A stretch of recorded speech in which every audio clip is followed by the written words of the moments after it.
په ټولو ځګونو کې د ټولو نه بهتر ځای د اعتکاف دپاره کم یو دی؟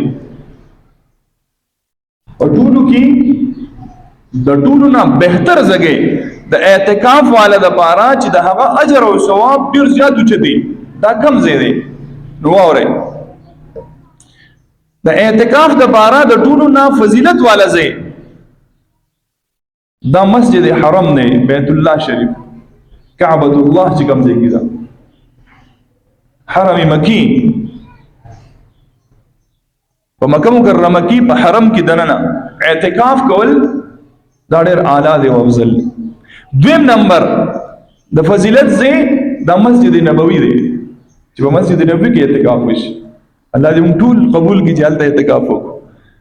تاسو خو داسې غلي غلي وګورئ، زما هلته روژه ده، روژه ده که امین ووایه د الله بندګانو، د دې نه غټ سعادت چېرته دی؟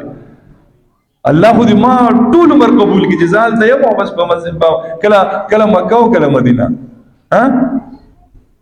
کله د الله کور او کله د جانان کور. ستاسو نه دی خوښ زما خیر؟ الله دې موږ ټول قبول کړي. اینې اوس رایې شوې، ښه ماشاءالله. خیر د دې روژې خپل یو روب دی، یو اثر یې دی. که سړی وږی هم نه وي، تږی هم نه وي، واسې هغه طبیعت یې خراب وي، لږ زیار اوس داسې ده که نه. بهرحال الله به دې موږ له اجر راکوي انشاءالله.